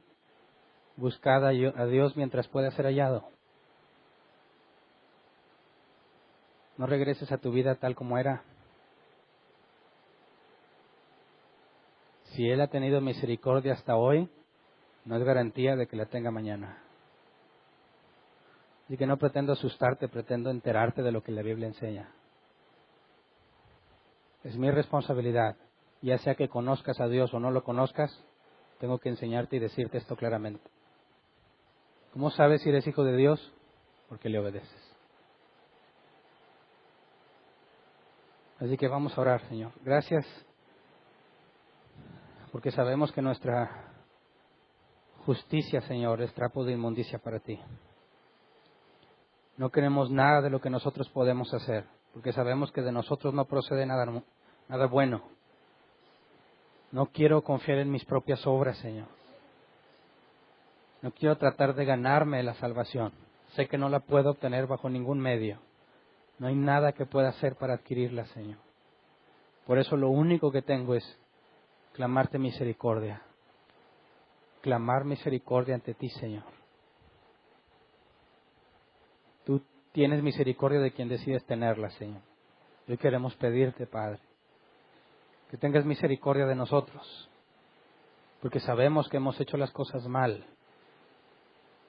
Padre, quizás alguno de nosotros está engañado o estaba engañado. Pensaba que porque conoce doctrina correcta, porque considera que esa doctrina es verdadera, es suficiente. Señor, dale la evidencia, conforme a tu voluntad, la conversión, el arrepentimiento, la fe, la regeneración. Si fue regenerado, Señor, y es negligente, concédele arrepentimiento, Señor. Concédele ver el problema en el que está. Concédele ver que es culpable, Señor. Que ha sido negligente, que no ha sido un buen siervo. Pero la buena noticia, Padre, es que tú eres paciente. Si no fuera por tu paciencia, ya hubiésemos sido consumidos. Así que, Señor, danos frutos de arrepentimiento. Que podamos probarnos unos a otros que realmente somos convertidos. Que puedan ver en mi forma de hablar, en mi forma de ser, en mi comportamiento, en mi trato con el prójimo. Con sinceridad, hablando la verdad. Que podamos tener evidencia unos de otros de que somos tuyos. Padre, que el hipócrita, Señor, entre nosotros se dé cuenta de su hipocresía. Que el que está entre nosotros y miente, sepa que no puede mentirte a ti. El que está entre nosotros, Señor, y se ha acomodado a este mundo, repréndelo si es tu hijo, Señor. Castígalo, azótalo. Que deje esos caminos, Padre, conforme a tu voluntad. No lo entregues a sus propios razonamientos. No nos entregues a nuestros propios deseos y pasiones. Haz tu voluntad en nuestras vidas, Señor. No queremos nuestra voluntad. Haz lo que tú sabes que es mejor, lo que tú ya planeaste y destinaste para nosotros, a pesar de nosotros mismos, Señor. No nos dejes. No te olvides, Señor, de nosotros. Concédenos el arrepentimiento necesario cada día de nuestras vidas, porque cada día pecamos. No nos dejes ser entorpecidos, embrutecidos por este mundo.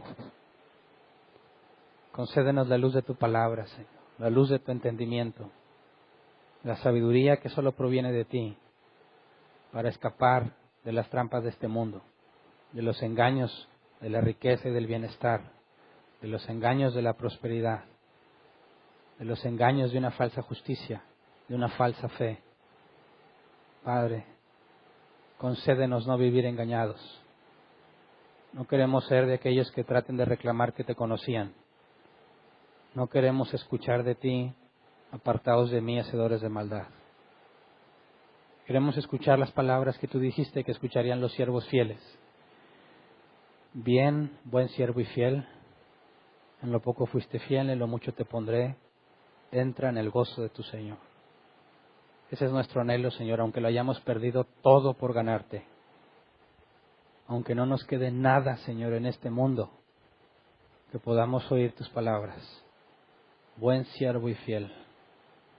Concédenos ser fieles a ti, Señor, para gloria de tu nombre. Para que tu nombre no sea pisoteado por lo que hacemos. Para que tu nombre no sea pisoteado por nuestra culpa, Señor. Para que el cristianismo no sea tomado en poco por nuestros errores, sino que puedan ver, Señor, que realmente eres grande y poderoso por la forma en la que nos has cambiado. Padre, que seamos imagen tuya donde quiera que estemos, no porque seamos buenos o perfectos, sino porque a pesar de nosotros la gente pueda ver que tú eres fiel, y cuando somos infieles tú permaneces fiel. Que tú nos disciplinas, que tú nos azotas, Señor. No queremos que la gente vea que somos buenos. Queremos que la gente vea que tú eres bueno, Señor. Haz tu voluntad en nuestras vidas. Gracias. Amén. Pueden sentarse. Pasemos a la sección de preguntas. Si tienes una pregunta, levanta tu mano, te llevan el micrófono. Tenemos 15 minutos para responder preguntas. Una pregunta por persona. Si aún hay tiempo y ya no hay preguntas, puedes volver a preguntar. Y si no hubo tiempo, te puedes acercar al final con confianza para tratar de aclarar tu pregunta. He visto este fenómeno que cuando digo este mensaje y hay personas que se quedaron con preguntas y se acabó el tiempo y ya no se acercan al final. Yo creo que hay dos opciones, o les da vergüenza o no era importante su pregunta, ¿verdad? Y si no era importante la pregunta, pues no preguntes. Deja que los que sí consideren que es importante, pregunten. Pero si te vas porque te da vergüenza, por favor no hagas eso. Mi intención es servirte. Quiero que entiendas bien lo que se dijo. Y si te vas con dudas, de nada sirvió. Entonces acércate con confianza, que no sea ese el motivo por el cual te quedas con la duda, ¿ok? Si alguien tiene una pregunta, levante su mano y le llevan el micrófono. Acá y acá hay una pregunta. No sé quién llegó primero, pero ahí va. Buenos días, tardes. Buenas tardes. El arrepentimiento y la conversión las da Dios. Pero ahí en la escritura suena como que lo está diciendo como que si es algo, una decisión nuestra.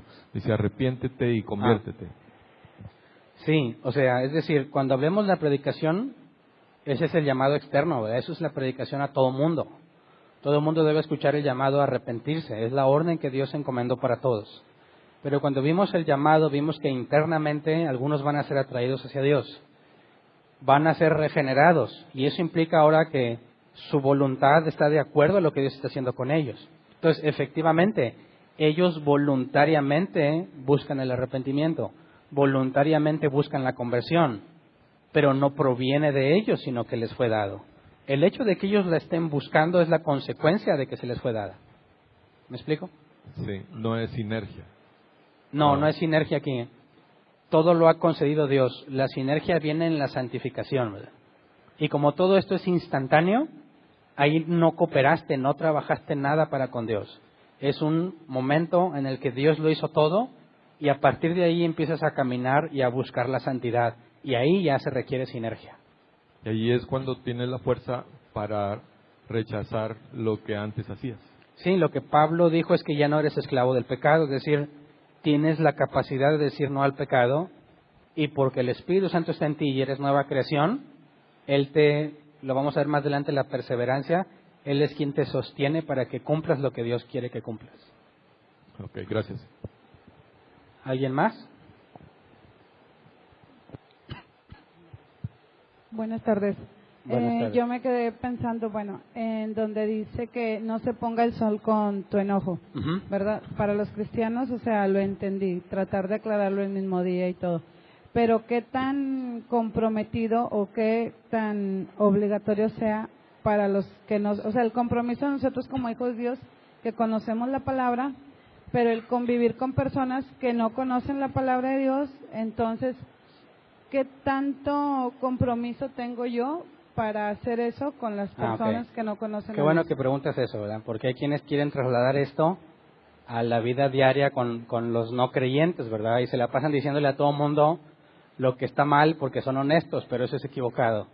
El apóstol Pablo nos enseña que busquemos el momento oportuno, que nuestra plática sea amena y de buen gusto, y que también nos dice tenemos que pasar por alto la ofensa, ¿verdad?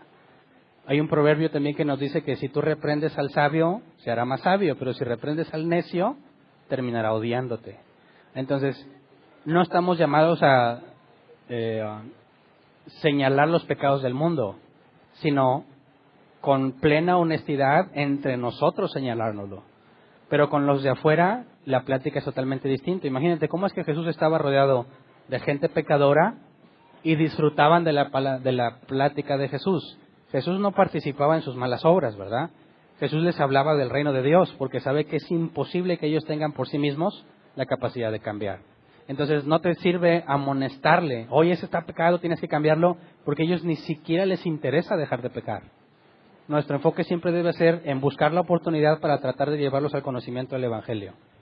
Están pecando, eso es lo normal para ellos, ¿no? ¿Cuándo acabarías de señalar? Si entre los cristianos nunca vamos a acabar, con los del mundo que no les importa dejar de pecar, menos. No hay ningún propósito en la Biblia de que resaltemos los pecados del mundo. Más bien el llamado es confrontar entre los que nos decimos hijos de Dios. O sea, lo que correspondería es pasar por alto la ofensa. Uh-huh. Y ya cuando se dé la oportunidad, nosotros hacer algo. Exactamente. Ok, gracias. ¿Alguien más? Buenas tardes. Sí se escucha, ¿verdad? Sí. Tenía una duda con respecto a el versículo de Mateo 16:24, donde dice, negarse a sí mismo, tomar tu cruz y sígueme. Uh-huh. En la parte que dice tomar tu cruz, bueno, como que me gustaría que pusieran un ejemplo de exactamente qué es tomar la cruz, porque yo entendía una forma y he escuchado eso de que yo tomo mi cruz, y hasta qué punto eso es soportar algo, o un ejemplo para que quedara claro, porque pues yo siento que a lo mejor pude equivocarme al aconsejar a alguien diciendo, no, esa es tu cruz, y a lo mejor no correspondía. Bueno, había que aclarar que no está hablando en sentido literal, ¿verdad? No todos vamos a ser crucificados. Y cuando habla de que cada quien tome su cruz, eso implica que es algo que corresponde en lo individual. Ahora, Jesús cuando habló de la cruz, él hablaba de que esa era la voluntad del Padre. Nos dice el apóstol Pablo que la voluntad del Padre fue aplastarlo, hacerlo pasar por ahí. Entonces, cuando hablaba Jesús de la cruz y del Calvario, sabe que ese es el propósito de su vida. Para eso vino al mundo. Entonces, cuando lo llevamos a los hijos de Dios y cada uno su cruz, habla de cada uno el objetivo que Dios tuvo para su vida. Y eso tiene que ver mucho con los dones que Dios te dio. Que si te dio la habilidad de hacer algo, te va a costar. Tienes la habilidad para hacerlo, pero te va a costar un sacrificio. Esa es tu cruz, cumplir con lo que Dios te encomendó. ¿Cuál fue la cruz de Pablo? Predicar el Evangelio a los gentiles. Entonces yo me niego a mí mismo, tomo mi cruz, es aceptar lo que Dios me encomendó y busco seguir a Jesús en obediencia. A eso se refiere. Sí, porque como que muchas veces dices, tú tienes un problema, esa es tu cruz y no ha nada que ver, ¿no? O tolerar situaciones de familiares, padres, no sé, o cosas que nada que ver. Tendrías que llevarlo al enfoque máximo de un cristiano, ¿verdad? Sí, porque no tiene nada que ver con el don. Okay, muchas gracias. ¿Alguien más? Buenas tardes, Ana. ¿Se escucha? Sí. En Romanos 12:2, perdón, cuando Jesús habla de que cambias tu manera de pensar, entendiendo ya lo que es transformando nuestra manera de pensar, es porque vas a cambiar. O sea, se te va a ser implantado o enseñado una nueva palabra para que tu fe verdadera surja de eso, de la palabra de Dios, del correcto, y entonces actúas al cambiarlo. Pero también dice ahí mismo que para que conozcas la buena voluntad de Dios, buena, agradable y perfecta, algo así es lo que dice.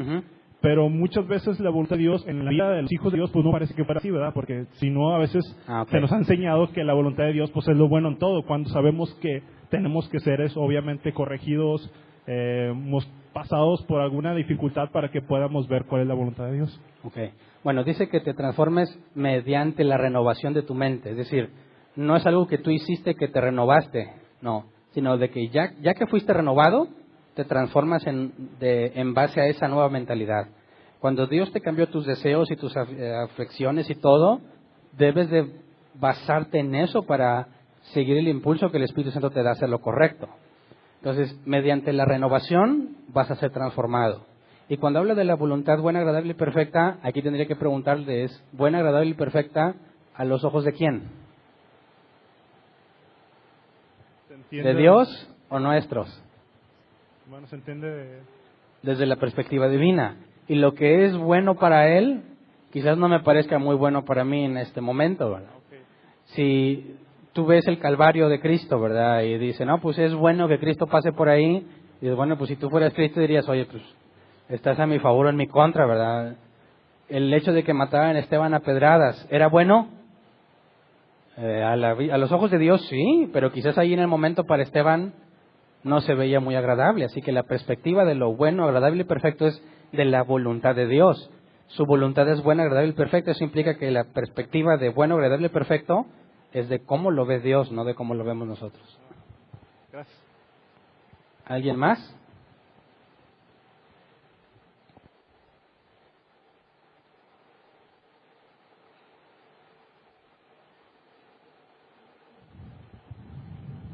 Sí, buen día, hermanos. Pastor, mencionabas algo de que la conversión no se predica o no se enseña en las iglesias. Y aunque has mencionado, lo hiciste en varias ocasiones, de que es la obra de Dios a través del nuevo nacimiento y la regeneración la que nos va a llevar a la conversión, la cuestión es esta. En la Escritura se nos dice, someteos a otros en el temor de Dios. Y lo dice, esto pues digo y requiero en el Señor. Otro, sed pues imitadores de Dios como hijos amados. O el pasaje que mencionaste donde dice, en cuanto a vuestra pasada manera de vivir, despojaos del viejo hombre. ¿A qué voy con estos versículos que vienen en el libro de Efesios, pastor? En nuestro entendimiento humano pareciera como que Dios nos está diciendo que hagamos algo y que depende de nuestra voluntad o nuestra iniciativa si lo hago o no lo hago. Pero también escuché dentro de la enseñanza que nos has dado esta mañana que eso es la obra de Dios, que es la obra del Espíritu Santo, y no tanto de que alguno de nosotros que que nosotros tengamos la decisión de si lo voy a hacer o no lo voy a hacer. Y mencionaba al principio, es que en las iglesias ya no se enseña o no se predica la conversión. No es pregunta, pastor, no es cuestión de que se enseñe o se predique la conversión. O sea, nadie se va a convertir porque se le enseñe o se le predique la conversión. O nadie va a hacer esto que en el mismo libro de Efesios, después de que te has convertido, y nos dice, más bien yo lo entiendo así, pastor, corrígeme si no lo estoy diciendo bien, nos está mostrando la obra que Dios a través del Espíritu Santo, del nuevo nacimiento, va a hacer en nosotros. El que robaba no robe más, y si antes, por decir, oye, las mujeres, o sea, es que ya no lo hago. Y no tanto de que ahora ya crees que eres cristiano, pues ahora tienes que hacer esto, A, B, C, D, E. No sé si me expliqué, pastor. Sí te entendí algunas veces que dijiste, la verdad es que va a ser una obra, es la obra que hace Dios a través del Espíritu Santo y la regeneración, y por lo tanto el resultado va a ser una conversión. Incluso el hermano mencionaba la palabra sinergia, ¿verdad? Entonces esa es mi duda, pastor, o me gustaría que me ayudaras a que lo entendiera mejor. Voy a tratar de ilustrarlo aquí. ¿A qué me refiero?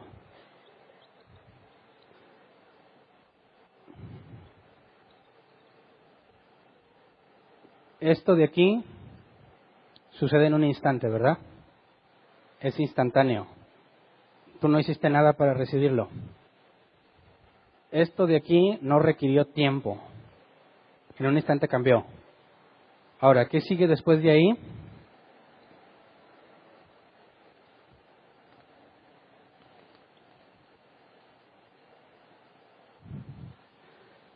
Santificación. Y esto toma toda tu vida.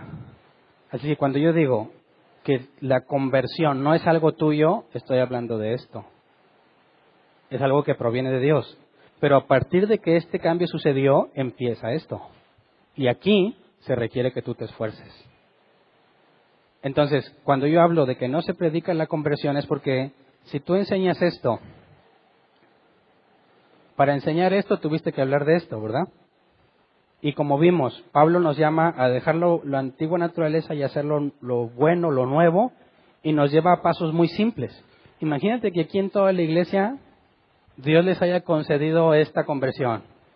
Y a partir de este momento empiecen a aplicar el ser honestos unos con los otros.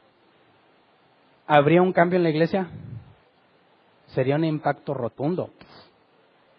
Porque ya no habría de que estoy enojado y yo no me junto con ellos y esa me cae gorda, ese me cae gordo, cada quien sus asuntos. No, porque si va a haber honestidad, eso es una confrontación. Pero eso no significa ir a pelearte, sino decir, oye, tengo un problema. Siento que esto está incorrecto, bíblicamente hablando. Y esa confrontación te debe que llevar a una solución. Y esos que antes estaban enojados o se caían gordos, ya no pueden seguir así. Y si eso lo hicieran todos, ¿no habría un cambio radical en la iglesia? Las cabras locas quedarían evidenciadas casi de inmediato. Porque cuando alguien vaya con una cabra loca y le diga, la cabra loca no va a querer aceptar, se va a mantener en su posición y vas a avanzar en Mateo 18 y va a salir. Entonces, cuando hablamos de la conversión, de la doctrina de la conversión, ¿qué es? Lo que implica, y si la gente que lo oye se le concede ponerlo en práctica, la iglesia tiene que cambiar mucho. A eso me refiero con que si no hay esa enseñanza, los cristianos dicen, mira, cada quien, yo no me meto, y esos son tibios, esos son fríos, cada quien hace lo que quiere, todos tienen opiniones de los demás, están enojados unos con otros, y nadie está siendo honesto como la Biblia enseña que debe de ser un cristiano. Ese es el impacto que debiera de haber, y esta es la parte que Dios ya hizo. Si ya naciste de nuevo, ¿verdad? Que es instantánea, que tú no tuviste nada que ver, y ahora tienes que empezar a trabajar aquí. Pero aquí ya tiene que haber un cambio radical, instantáneo. Tengo que empezar a buscar la verdad. Y aquí vamos a ver que hay áreas donde vamos a ir cayendo, pero cómo se deben de trabajar. Sí, pastor, lo que pasa es que los ejemplos que nos expusiste como una evidencia de nuestra conversión, sí entiendo, gracias a Dios, lo que nos acabas de explicar. Entonces esos ejemplos que tú nos has mencionado y que en la Biblia se mencionan, entonces ya hacen más bien referencia al proceso de santificación. Alguno de los congregantes en otra iglesia, no aquí, en otro lugar, podría decir, espérate, Hernán, o sea, yo sí creo que soy convertido, pero entiéndeme que estoy en un proceso de santificación. O sea, ¿no crees tú que le estás dando pie, pastor, ahí a esa pequeña libertad, esa pequeña rendija de que, no, espérate, pastor, yo sí soy convertido, pero estoy fallando en esto porque me estoy santificando? No, yo entiendo, bueno, que no debe ser así, o ¿tú qué Por ves? eso, cuando vemos de la santificación, vemos que va a haber áreas en las que tienes que trabajar. Pero, supongámoslo así, cuando tú saltas de aquí a acá, no estás en cero. O sea, no dices, a ver, voy a empezar a cambiar cosas en mi vida cuando empieza a caminar en santidad. No, la conversión implica que ya se te quitaron muchas. Ese es el punto inicial. Y todo lo que se te quitó de inicio es un cambio radical. Ya de ahí tú trabajas en ti mismo sobre todo lo que Dios ya te quitó. Esa es la diferencia. Ese es el origen de la pregunta, pastor. Todo eso que acabas de decir, todo eso que Dios me quitó, no tanto que yo lo quisiera dejar de hacer y comenzar. Eso es. O sea, ahí no tiene nada que ver mi voluntad, mi decisión, si me parece o no me parece. En el proceso de la conversión. Sí. Gracias. La regeneración es un cambio radical que fue instantáneo. Gracias. ¿Alguien más? Ya se acabó el tiempo. Perdón.